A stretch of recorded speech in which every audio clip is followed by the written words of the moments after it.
Good afternoon, or good morning, good evening, depending on from where you are logging in.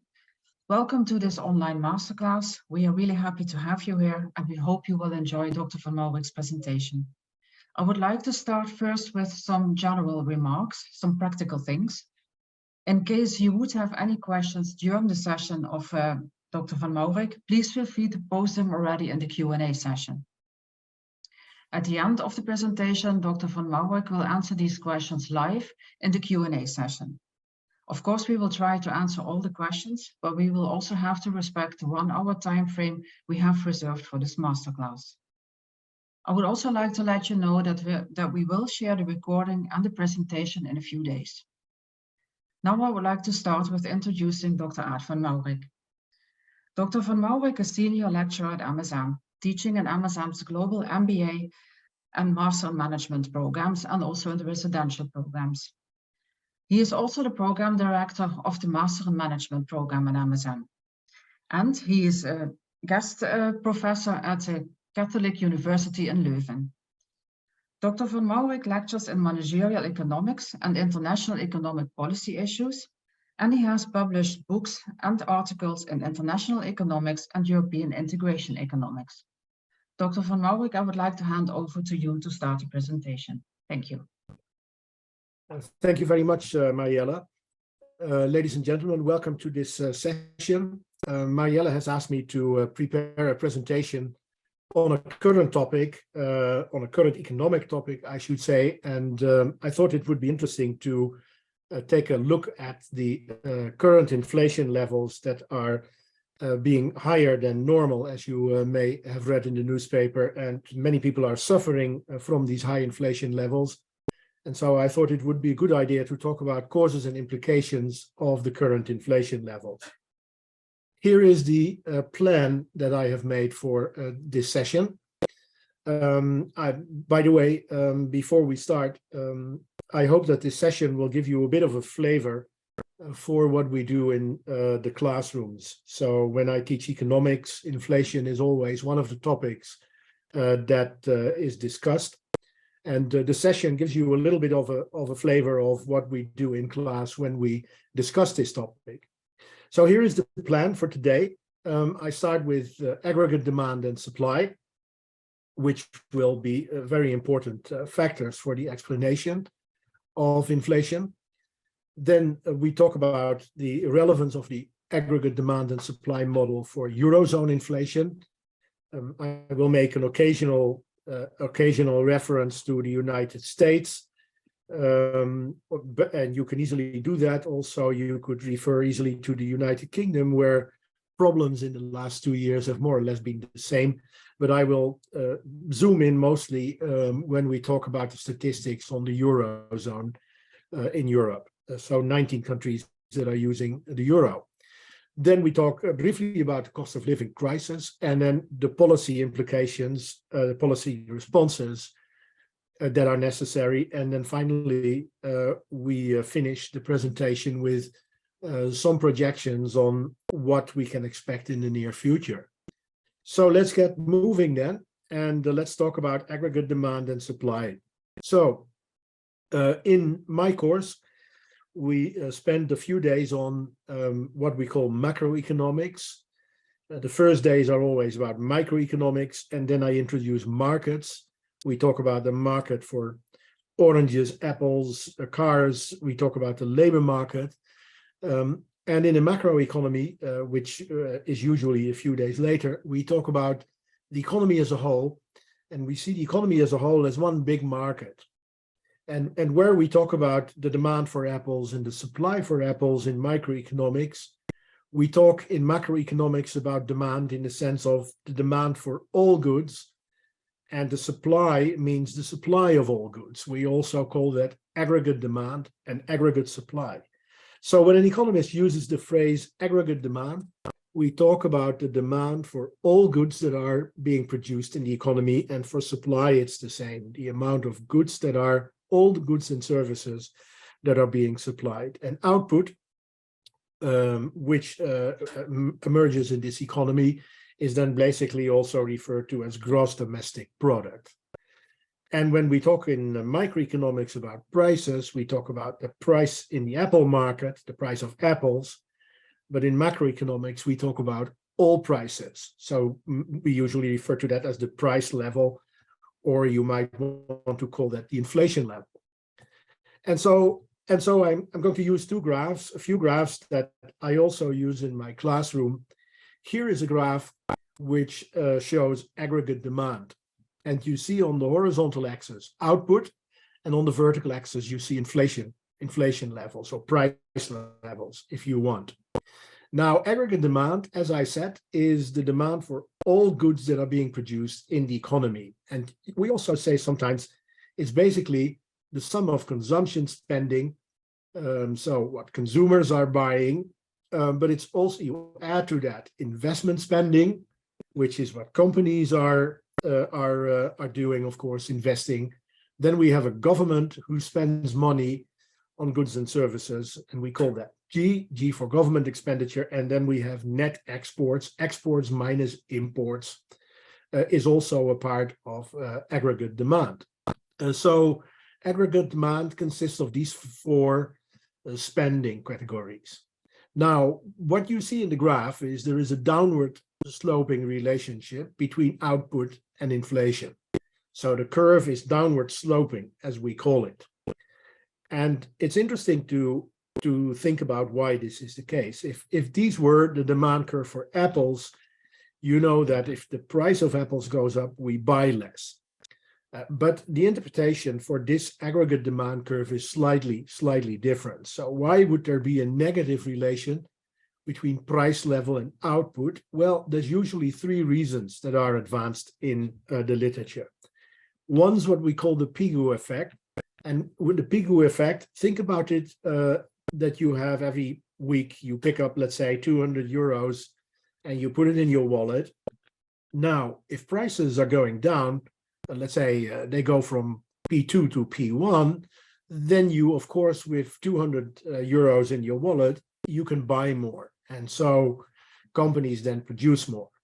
And the second reason why the curve is downward sloping is what we call the interest rate effect. If prices are going up, normally interest rates are going up. And if interest rates are going up, companies spend less on investment. And that's another reason why it's downward sloping. And then there's the exchange rate effect, which basically means that if prices abroad are going up and prices at home are staying the same, then home becomes cheaper. And if home becomes cheaper, output will increase. So this is aggregate demand. Here is aggregate demand again. We know that the curve can shift. For instance, there is a shift to the right here.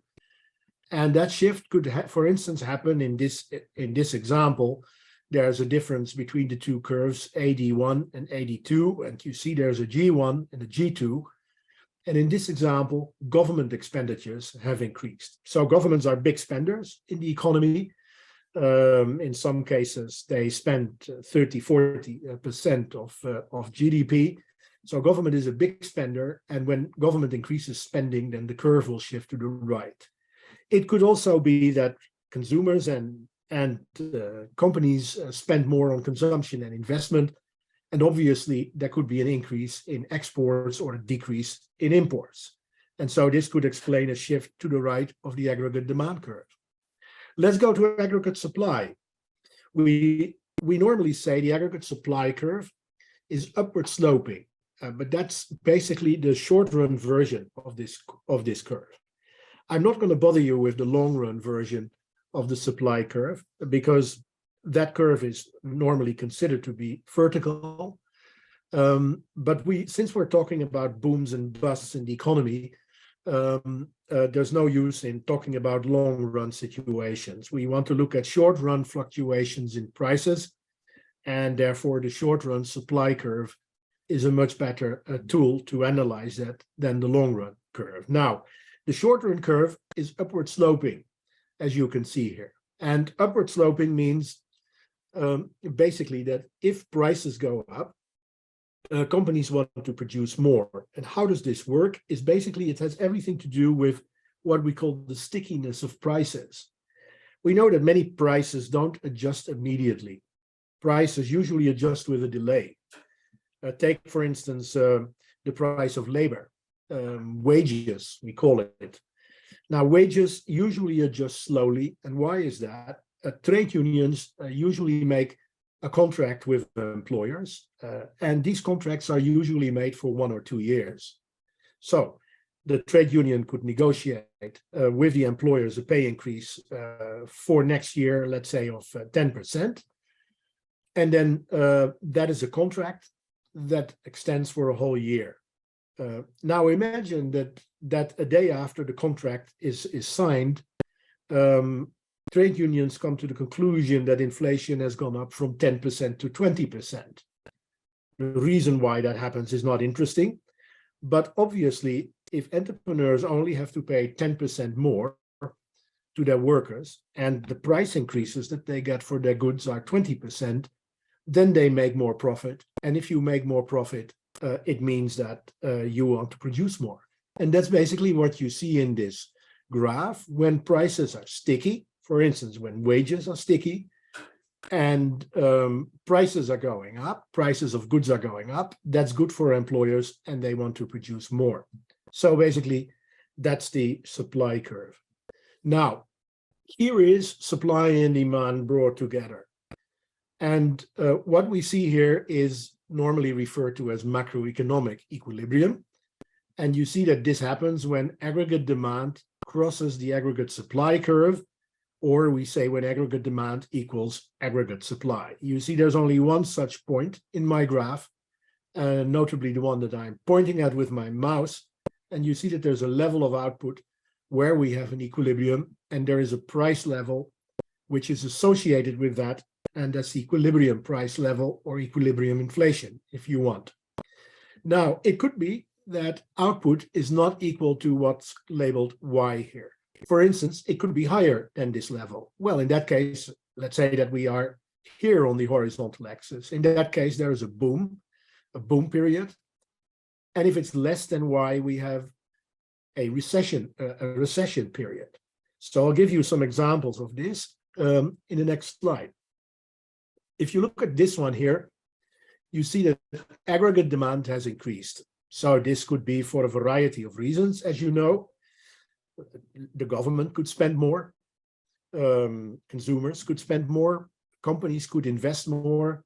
There could be a higher increase in export, or a net increase in exports. And all of this will cause the aggregate demand curve to shift to the right. Now you will see what happens with inflation. Inflation will move from P1 to P2. So inflation, in other words, will increase and output levels will increase.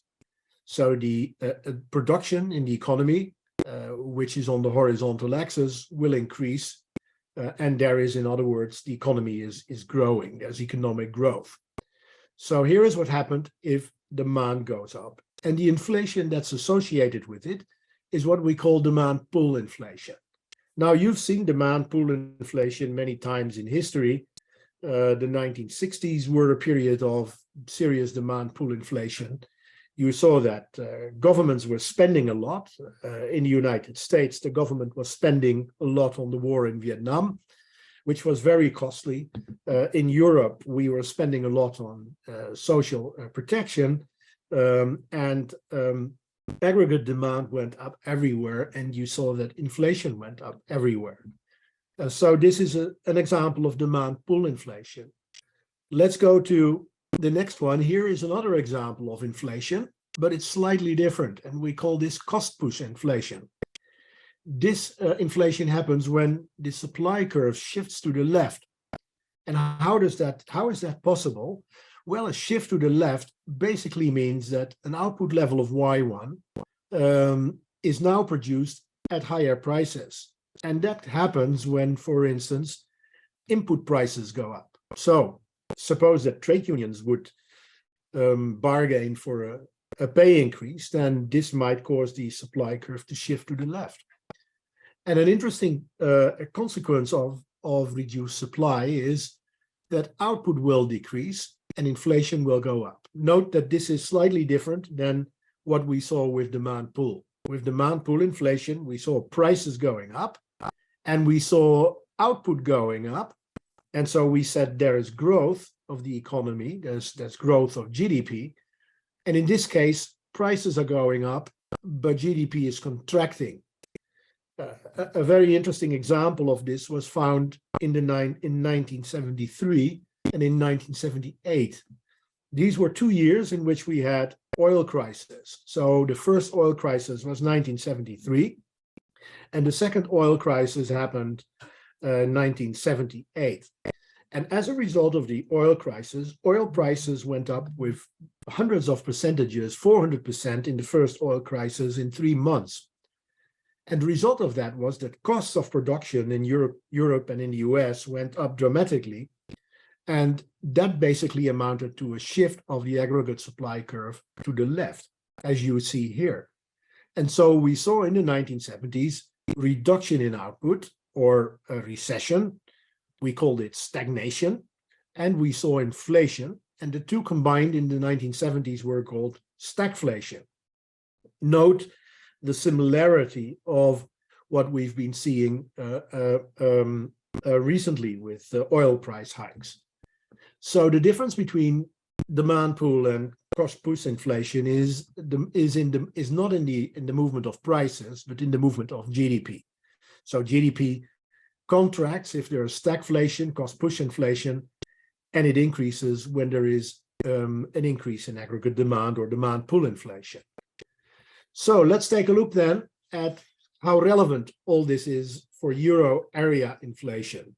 So here I have a graph which has a few lines. As you can see, they start in 2012 and they end in 2022 November. So this graph is actually I took it from Eurostat, the European Union Statistical Office. And they produce monthly reports about the state of the European economy. And I picked it up from one of those, from the most recent report they published on November 30. And you see here a couple of lines. The most interesting one to start with is the Fed line here. It's the all items line, as you can see here. And the all items line is an index of all prices in the economy. In European language, you call that the HICP, is the Harmonized Index of Consumer Prices. And that's an index that Eurostat produces very regularly. And it is basically an index that measures inflation. And so it's a harmonized index, which means that all European Union countries calculate it in the same way. Well, not entirely in the same way, as we will see in a second, but the same items. When it says all items, harmonized means that the same items are used in the calculation of this index in all European countries. So now this line here tells you that after 2012, inflation was subdued a little bit for a few years, and gradually it starts to move upward. Then we clearly see here the pandemic in 2019-20. And then, as you can see, after the pandemic started to loosen, situation started to improve, we see that inflation is going up, and it goes up to currently it's a bit more than 10%. And my computer every now and then has its own will. And you see that now there's a little reduction here in the month of November. Apparently, inflation is slowing down a little bit. There's signs of inflation slowing down a little bit. And then we see some other interesting things here in this graph. Very interesting line is the red line here, the thin red line. And that's energy prices, or fossil fuel prices, are a very important driver here. And you see that that energy prices are starting to skyrocket after 2020. So already in 2021, energy prices were rising.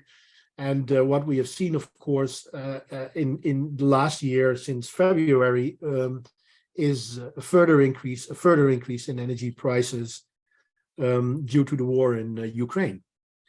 We also see, by the way, that the green line here, food, also started to increase dramatically as a result of the war in Ukraine, and both food and energy have been important drivers of the all items harmonized index of consumer prices, the development of that index.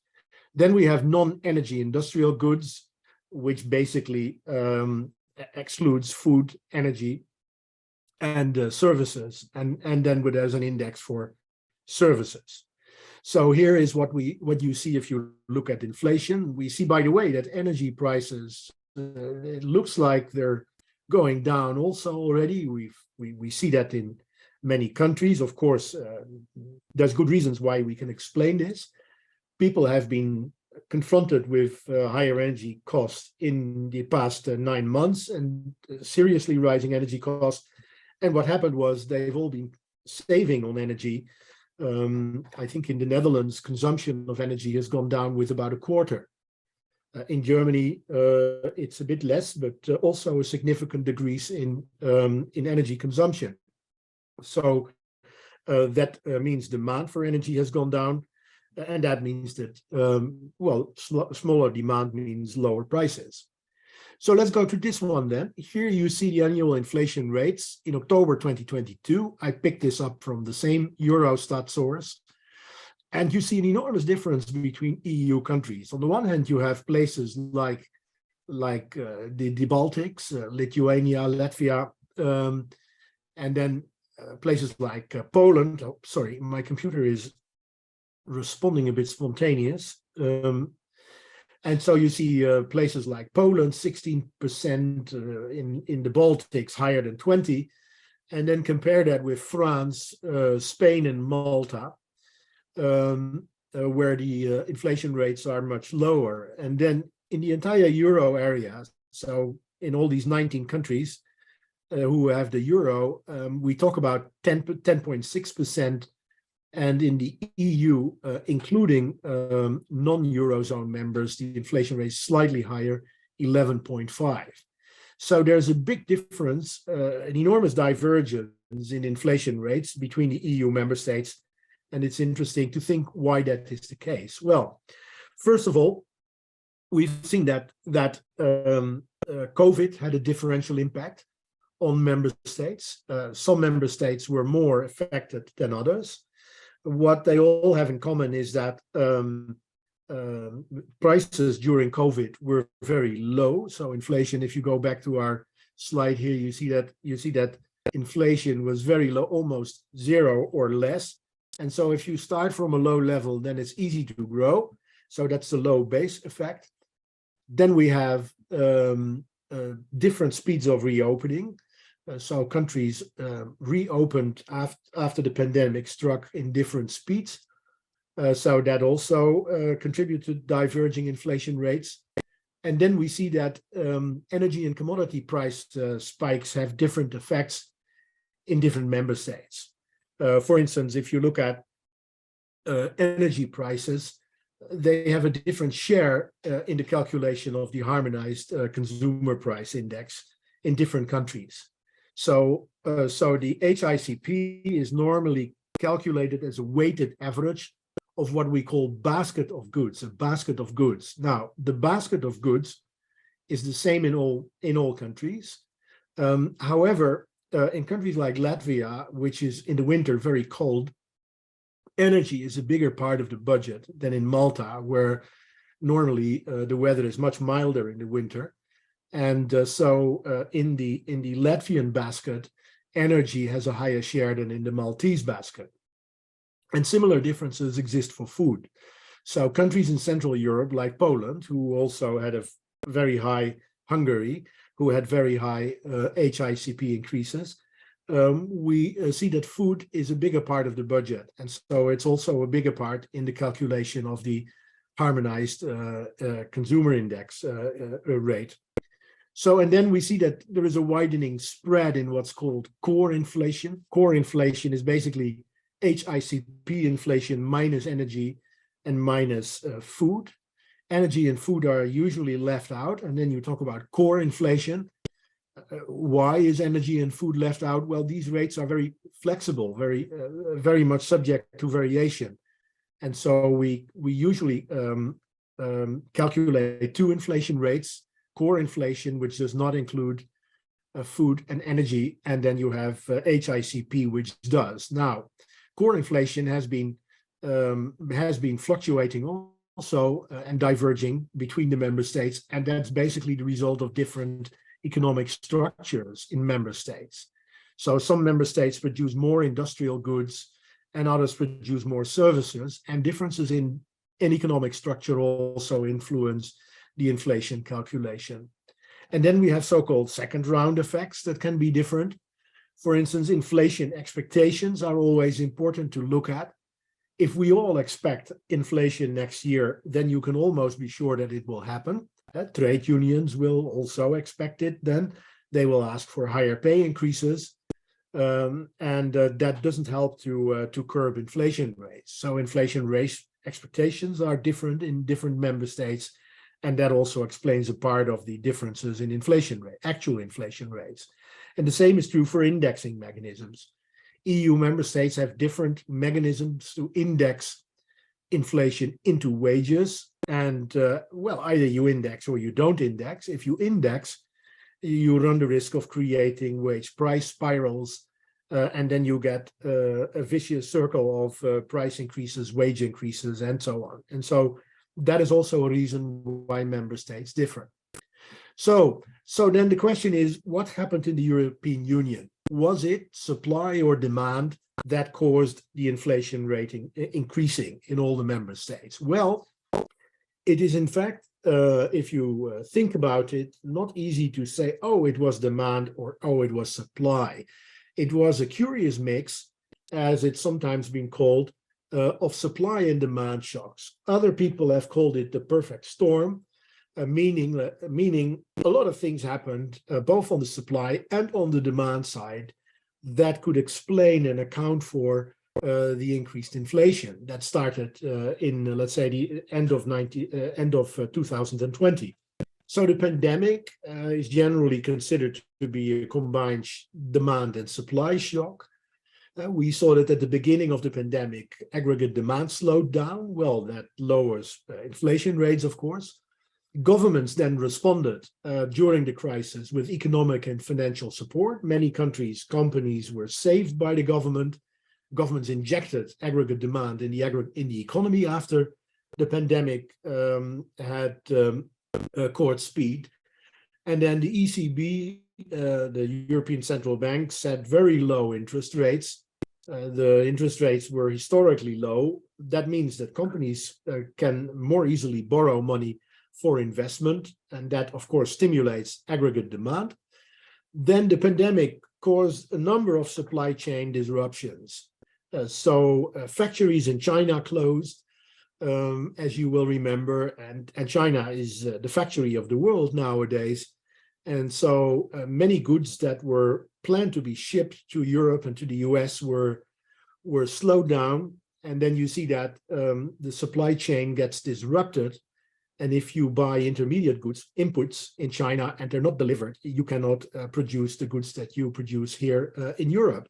So that was a disruption of the supply chain, which was problematic. You will probably remember that Suez Canal blockage by the ship Evergreen. It took about a week, 10 days before ships could sail through the Suez Canal again. And so there was an enormous traffic jam there of ships that were sending inputs and parts to factories in Europe. Then car production in both the US and in the EU was lowered. Car manufacturers responded to the slowdown of aggregate demand by lowering production. And then we see that the chip producers, who are basically located in Asia, started to shift production towards things like computers and games, computer games. And then when aggregate demand increased again, demand for cars increased, obviously, and there were no chips. And so car manufacturers then faced shortages of chips, and you might have to wait for like more than 6 months if you ordered a new car before it was delivered. And the very simple reason for that was not that there were no tires or no seats or no metal to produce the car. No, it was simply lack of chips. And lack of chips, a chip is only a minuscule part of the car, of course. It's a little part, but if you don't have it, you can't put the car in the market. So it was devastating what happened with those microchips, and it caused an enormous problem in the production of cars. Then countries, especially in Northern Europe and in the US, faced very tight labor markets, shortage of workers, and then there were transport problems, lack of truck drivers, containers that were being disembarked in ports and could not be picked up, and so were piling up in ports. And so this is another example of a supply chain problem. And then finally, or last but not least, is of course the Russian war of aggression in Ukraine, which has resulted in gas supply being stopped to European countries, and prices soaring, gas prices. Now here is an interesting graph that I took from a recent study of the European Central Bank, and the ECB made a decomposition of the inflation and decomposed it in supply and demand driven factors. Now clearly visible here in 1920 is the effect of the pandemic.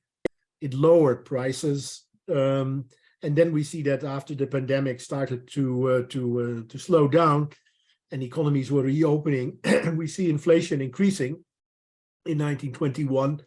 And then we see that it is both supply and demand driven. Initially, it was supply driven, but gradually demand factors are picking up.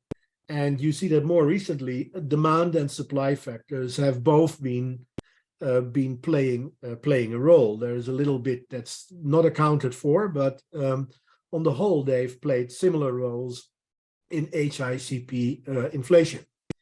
Here is a graph for non-energy industrial goods. You see the same story. It's similar here, with minor differences, but also it seems to be both a problem of demand and supply driven inflation. Then let's go to what happened with the cost of living. You see here the cost of living crisis that is occurring in most European countries. This graph is about the cost of living increase in 2022 as percentage of household consumption. And you see that countries like Estonia, Netherlands, Italy, Denmark are very heavily affected. In Estonia, 20%, the cost of living increased with 20% of household consumption. Well, you can be sure that you notice this, and we're only talking here about higher energy costs. So the graph does not depict higher food costs. And so a recent research by one of my favorite newspapers, the English newspaper, The Guardian, wrote not so long ago in October that the cost of living crisis in European countries is quite serious, because nowadays 1 in 4 people in European countries on average, of course, is not able to pay the monthly bills. And that is, of course, really problematic. Now, countries are trying to do something about it. The European Union tries to do something about it by capping energy prices. The question is if that is the right thing to do. Economists never like maximum prices. They usually prefer other measures like lump sum transfers to needy people. So what should the policy responses be? Well, first of all, the ECB, and in the United States, the Fed, and in Britain, the Bank of England, should increase interest rates. Now, this is a process that started already this year. You may have read in the newspaper that the Americans increased interest rates yesterday with half a percentage point. The ECB is expected to follow today with half a percentage point. The Americans started a bit earlier this year, and so the American interest rate is about 2 points higher than in Europe. The European Central Bank's problem was that there's a big difference between countries in the south, like Greece, Italy, Spain, Portugal, France to a certain extent, and the northern countries, Netherlands, Germany, Austria, Denmark, the Scandinavians, who are doing better than the southerners. And so what are you going to do with the interest rate? If you raise it, you hurt the southern EU countries and you help the northerners. Now, we also know that increases in the interest rate don't help to mitigate supply shocks. So if you have supply shocks, then raising the interest rate is not the right answer. But it needs to be done because aggregate demand is also partly a cause of the inflation in Europe. And so it's likely that this will increase in the coming year. Then EU governments have to be careful, and they have to continue with fiscal consolidation, which means that you have to be careful not to let your budget deficit to grow out of hand and not to let your public debt increase dramatically. So they have to be careful with this. Public debt is already very high in some southern countries, and if it grows even further, it might not be sustainable, or member states might not be able to pay it back. And if the central bank raises the interest rate, obviously it raises the interest costs for countries who have a large public debt. So they need to be careful with expanding public debt. Then fiscal consolidation should not go at the expense of the greening efforts. Europe is nowadays involved in a huge program, the biggest legislative effort ever to green our economies. We want to be carbon neutral in 2050, and with the war in Ukraine, that target is only becoming more and more pressing. Then governments need to pay transfer payments to lower incomes to curb the cost of the cost of living crisis. And then many European countries have structural problems, labor market which is not flexible enough, and they need to do something about it. And then there's a lot of talk in European countries at the moment about reducing the dependency on global supply chains. So you hear things like reshoring production. So we used to talk about offshoring production to places like China, and now we talk about reshoring production and minimizing one-sided dependencies. Well, you can imagine what that means. We don't want to be dependent on one other country for vital parts of our economy, for instance, supply of energy. So then let's go to some forecast. Here is the forecast of inflation for the coming 2 years. You see that the European Commission expects inflation to peak in this quarter, the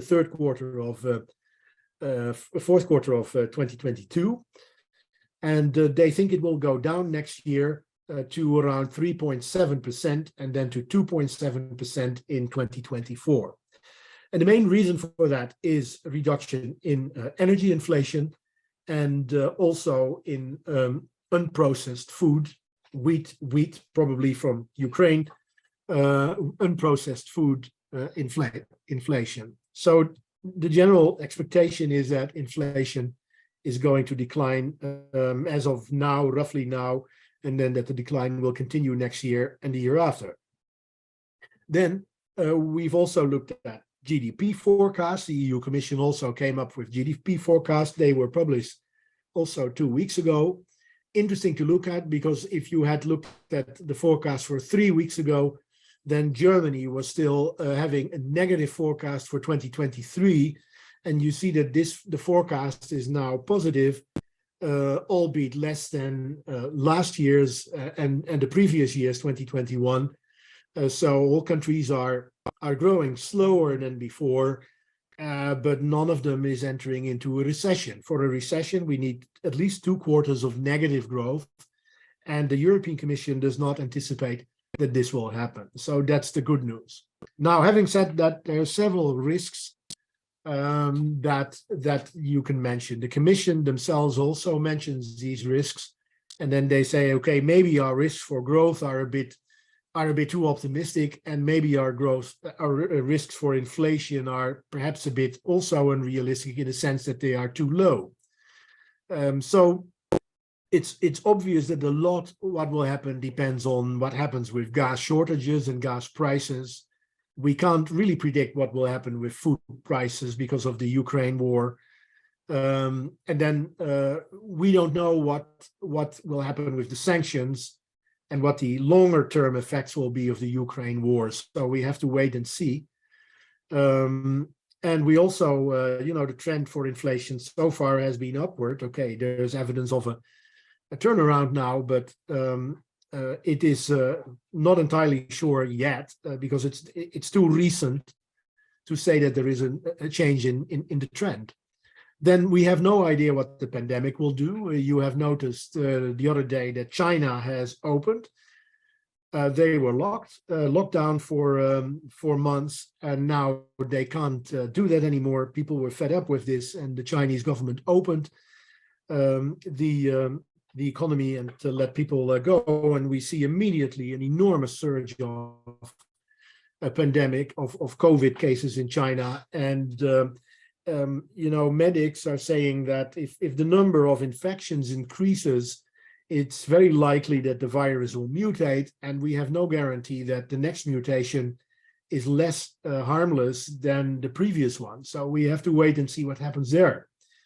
Then with inflation, it's always problematic what people expect. We already talked about inflationary expectations for a second. If people start to expect inflation, you can just bet your life that it will happen. Inflation expectations are often self-fulfilling prophecies. So that is a risk also. And then finally, we have no idea what the interest rate hikes will do. Maybe they overshoot or they undershoot. And so this could, of course, have an effect on growth and on inflation. So here is what I had to say about it. And I give the floor to you now for questions. I see that there is two questions. How does a country recover from local currency severe rapid devaluation? Well, that is an interesting question. What happens if a country devalues? We frequently see that devalues, and certainly when energy prices are always calculated in or listed in dollars. Now, if you are not the United States, but you are Europe, the dollars are converted in euros, or let's say you still have your own country, your own currency, like Denmark or Hungary. Now, if you buy oil in dollars and you devalue your currency, let's say the Hungarian forint, then it means that the price of oil in Hungarian currency is higher. And so devaluations, as a result, as a rule, normally increase the domestic currency prices of goods. Oil is only one example, but other things that you import, cars maybe, food maybe, will expressed in local currency always increase in prices. And so this is a typical reaction. We call it the pass-through of a devaluation. So the devaluation is passed through, is passed on to the local consumers, and you basically have to undergo that. So we have seen, for instance, in Europe that the euro has weakened relative to the dollar, and one of the reasons for that was. And that's not what we call a devaluation, that's what we call a depreciation. So the euro depreciated vis-a-vis the dollar in recent months. One of the causes of that is that we did not increase interest rate as much as the Americans did. And then the euro became weaker. And obviously that is another reason why inflation in Euroland was promoted or was increased. Now, thank God, we import only about 20% of our total imports in Euroland is from non-Euro countries. So the weight of that depreciation is not really very high. If you looked at the Netherlands, when we had our own currency, so that was before 1999, if the Netherlands devalued the currency in those days, well, our exports were 50% of GDP and imports were about the same amount, 50% of GDP, or maybe a bit less, let's say 40% of GDP. And if you devalue with 40, and imports is 40% of GDP, and you devalue, let's say with 10%, then 10% of 40 is passed on to the inflation rate. So that's 4%. So a devaluation of 10% would then result in 4% inflation, and that's quite considerable. But that effect is less in Euroland because imports are only 20% from non-Euro countries. Yeah, and you basically have to sit it out, so to speak. So I hope that answers your question. How did the economies in the 70s overcome the stagflation? That is an interesting question also, and it's a good question. Now let's go back to our graph, if we can still bring it up, and I'll show you what could have happened. So what happens here is the aggregate supply curve shifted to the left, and now the oil price increase was the result of the OPEC raising prices, or the OPEC curbing production, I should say. So OPEC made an agreement among OPEC countries that we're going to cut production very sharply. Then prices went up very sharply. And you saw that happening here in this graph. We had a recession and higher prices. Now, the obvious thing to do is to let the central bank lower the interest rates, or to inject aggregate demand in the economy. Now, if we had done that, then the aggregate demand curve that you see in our graph would have shifted to the right, but you can also see the consequence of that. That would have resulted in much higher inflation. And that was an approach that was not chosen by many countries. Inflation was already very high, and if you then start to promote more aggregate demand by lowering interest rates, then inflation would really have gone out of hand. So we had double-digit inflation rates in the 1970s, early 1970s, let's say 20, more than 20%. In some countries, had central banks lowered the interest rates, they would have aggravated the inflation problem. And so that's what they did not do. Now, what did they then do? What they did, in factually, what central banks did was a very simple solution: nothing. Just wait and sit it out. And there was a good reason to do it like that, because OPEC, remember, is a cartel. Now, one of the basic lessons I teach you in microeconomics, if you follow my course, is then we look at cartels and we look at how easy it is to maintain a cartel, to implement a cartel.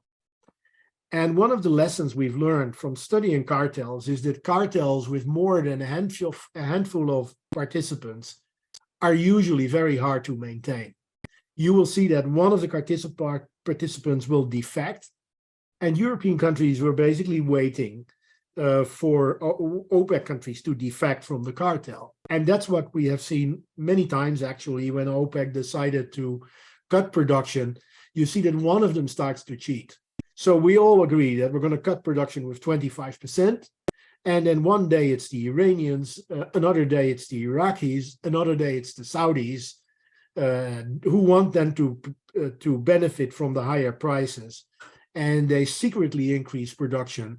But if everybody does this, then oil supply increases, prices are going down, and the problem of the oil importing countries is solved. So I hope that answers your question. Then what other things did European countries do? Well, apart from the oil prices, we had also many structural problems in our economies. For instance, in some countries, it was basically impossible to fire people. The Netherlands was a case in point. Here, the firing rules were really very strict. We had extremely generous social security.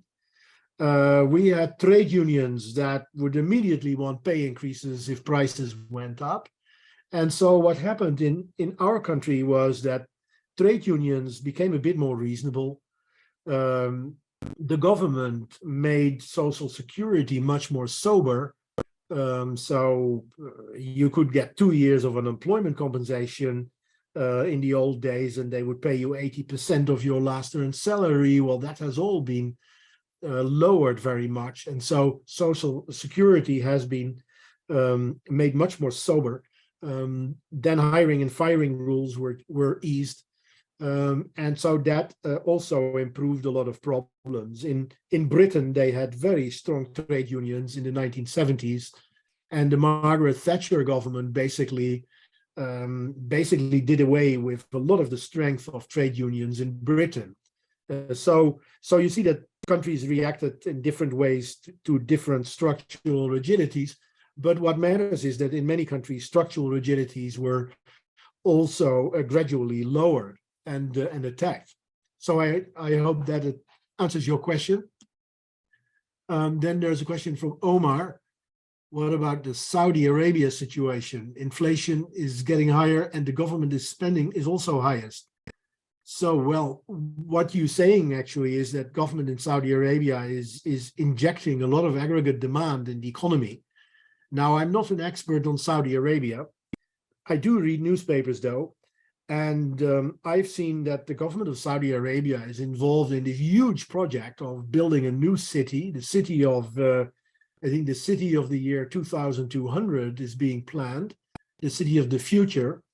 And buildings are going to be 2 kilometers high, I read the other day in the newspaper, 4 times what they have in Dubai, which is enormous. And you can only imagine the cost that these projects will have. And so the government of Saudi Arabia probably is injecting huge amounts of aggregate demand in the economy. Yeah, if you want to stop that, or if you want to stop the inflation that's the result of that, then what should be done is a combination of increasing interest rates and lowering government spending. But I don't think the last solution is one that is going to be very popular with the government of Saudi Arabia. Then there's a question of Mohammed. What is your idea about the real estate industry in different European countries, like Germany or Cyprus? Well, not only Germany and Cyprus, other countries also, Belgium, the Netherlands, for instance, have real estate booms. Housing prices are increasing rapidly. In the Netherlands and in Belgium, one of the reasons is a growing population, but there's also another reason, and that is governments are not building rapid enough. So in the Netherlands, for instance, you need all kinds of permits because building houses creates NO2. NO2 emissions are supposed to be curbed as a result of European rules. We have a few producers of NO2 emissions in the Netherlands that are very famous. Our cows and the dairy industry emits a lot of NO2. What they emit can't be emitted by domestic. The amount of houses that can be built due to a variety of rules, regulation, bureaucracy is not enough in the next 12 months. I can assure you that. So houses are going to remain expensive, and house prices might slow down a little bit, increases in house prices, but they're going to stay high for the next period to come. You can be very sure of that. So I hope that answers your question. There's Dr. Godfrey who raised a hand. Maybe I don't see your question.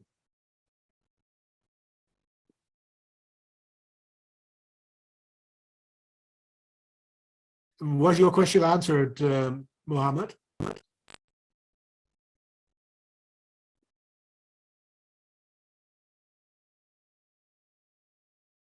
All right.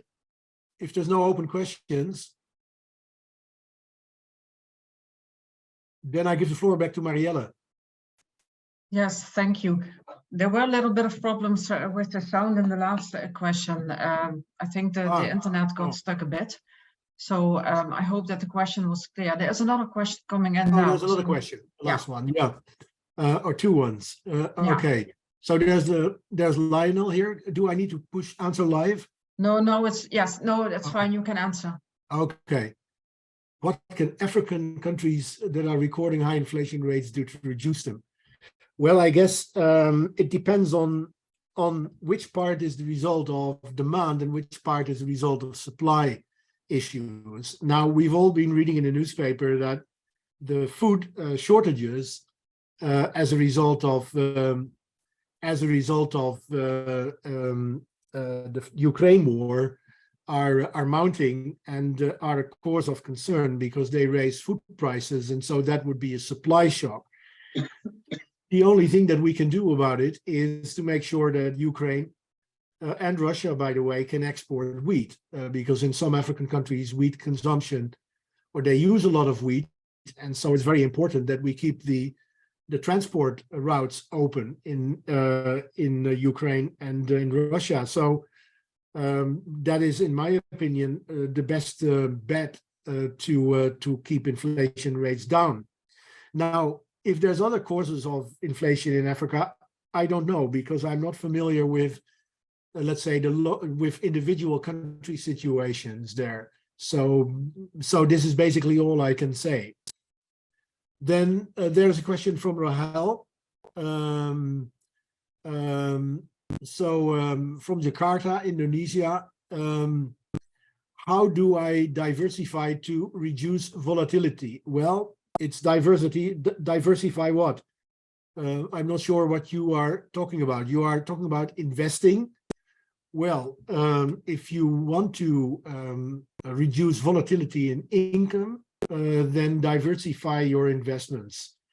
If you want to invest in Europe, very risk-free, then betting on the index in stock markets is usually a good idea, and regularly investing. So you don't want to invest once. What you would do is invest every month. And if you don't have a lot of money, you invest a small amount of money every month in something like an index tracker. Now, if you are from Indonesia and you invest in the UK or in Euroland, you run an exchange rate risk. So that could be substantial. We've seen the euro go down 20% in recent months against the dollar. So if the euro would go down 20% also against your currency, you may lose the gains that you have from investing in Europe or in the UK. Now, you also want to know, how do I keep my returns tax-free in the UK? Then I would say talk to a UK tax lawyer. I can't help you there. There is a question, what is the specific output gap in the Netherlands? Well, Sapide, I believe you are my student. So I would say that's one of the questions you have to answer in your assignment. So I'm not going to answer it for you here. Ronnie, what can be done if interest rate hits zero? Are fiscal policies enough to recover? Here again, the answer depends on the member state that you are talking about. The interest rates recently were zero or close to zero. And did that help countries? Well, in some cases it did, in other cases it didn't. Southern member states in the Eurozone are still weak. And we see that there is a different attitude towards interest rates, rate increases or reductions, both in the South and the North. So northern countries would benefit from higher interest rates, places like Netherlands with high inflation. The Germans had more than 10%. They're really shocked about it. It's an unprecedented high level of inflation in post-war Germany. And the Germans have been pushing for interest rate increases, whereas the Greeks and the Italians have been pushing for keeping the interest rates low, near the zero level bound. And so And so, yeah, different countries have different priorities, obviously. Yeah, fiscal policies, are they enough? Could the Italians, for instance, or the Greeks spend a lot more? The problem with these countries is that they're heavily indebted. And we've seen 10 years ago what happens in Greece. If you're heavily indebted and markets believe that your government can't pay back government debt, then interest rates will soar. Capital market interest rates will go sky high. The Greeks had about 25% interest rate in the most difficult moment. They cannot borrow new money if the interest rate is 25%, let alone they can stimulate themselves out of a recession when the interest rate is 25%. That's an illusion. And so if interest rates are very high and your public debt is very high, public debt might become unsustainable, and basically your fiscal policy has become totally incompetent. And then you will have to resort to other measures. And so the European Commission frequently argues that countries like Greece, Italy, Spain, Portugal need to engage more actively in structural reforms. So that's basically it. Ronnie, okay, I get a remark from Sepidai. I was looking for your advice, so then, okay, but you have a bit of work to do then. All right, here's Rahel again. One more question, Marielle. Yeah, this will be the last one then. Well, what the last one was already answered on the last slide. Huh? What can governments do to reduce inflation in Europe? Well, modest increases in interest rates, but that's what the central bank should do. Fiscal consolidation. And how do governments fight inflation recently? Well, one of the things they've done was to think about introducing price caps on energy. Whether that's a good idea is questionable. So economists never like price caps. They say, look, what do you want to achieve with a price cap? And if your goal is to achieve a relief for lower incomes, then just tax the rich and transfer to the lower incomes, have lump sum transfers, but stay away from influencing prices. Okay, there was one more question, or what is it? Morteza, we see that Netherlands has started paying energy subsidies to all households.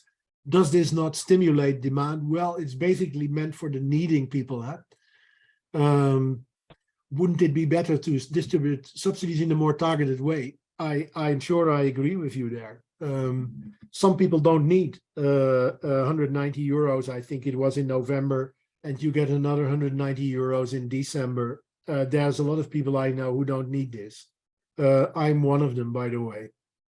Yeah, you better give that targeted away to people who need it more, and there's quite a few of them. Remember, 1 in 4 Europeans on average is supposed not to be able to pay the household bills nowadays as a result of the inflation. And I can still pay my bills. When I couldn't pay my bills, it would be nice to have a subsidy. And so the ones who need it most get the same amount of money, and that does not feel good, I think, or that's probably the reason why you asked this question, but I fully agree with you. Okay. I think we are out of time now. I would like to remind you that we will share the presentation and also the recording of this masterclass in a few days. And I would like to thank Professor Van Mourik for his insightful presentation. Thank you very much, and for answering all the questions. And I would like to thank all the participants for being here, and I hope that you also learned a lot of it. And well, keep an eye on our website. We will organize more online masterclasses in the coming year. And then, of course, we hope to see you then again soon. Thank you very much, and bye-bye.